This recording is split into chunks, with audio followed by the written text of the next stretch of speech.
Today's lecture will cover basic concepts associated with risk management.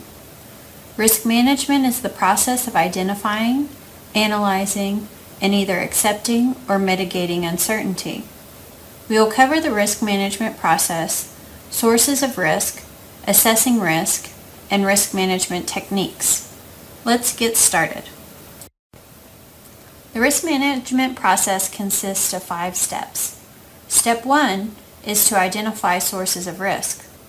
Step 2 is to estimate probability and severity of loss.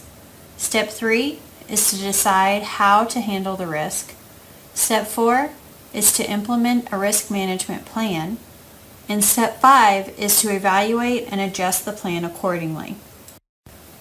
There are 3 types of risk exposure that are common to everyone. The loss of property, such as a home, automobile, or boat. The risk of loss incurred by others, also known as liability.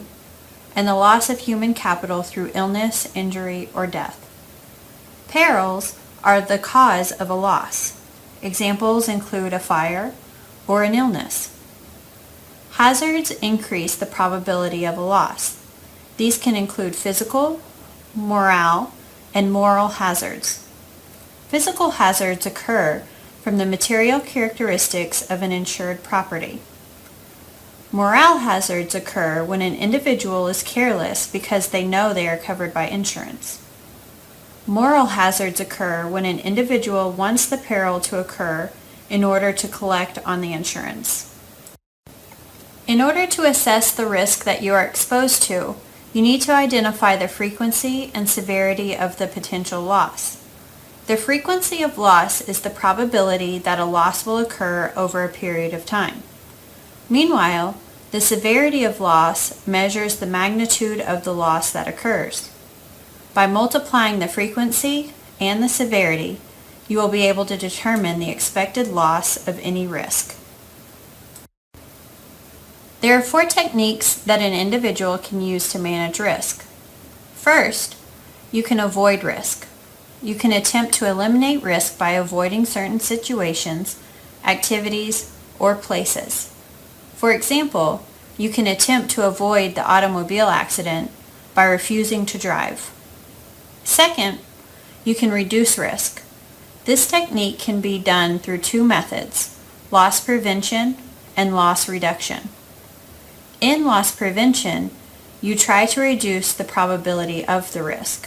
For example, driving the speed limit to reduce the probability of an accident. In loss reduction, you try to minimize the severity of the loss. For example, wearing a seatbelt to reduce injury if an accident occurs. Third, you can retain risk.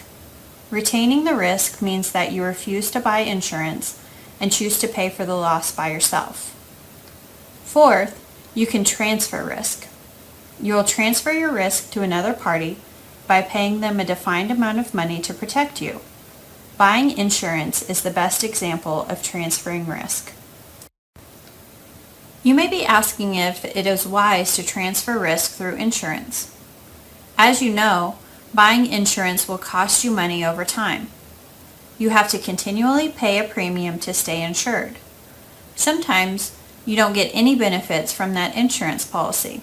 For example, you pay auto insurance premium but never get into an accident.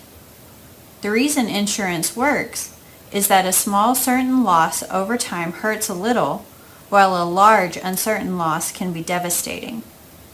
We are worse off from a potential big loss than from the small losses paid as insurance premiums over time. Transferring risk also gives peace of mind.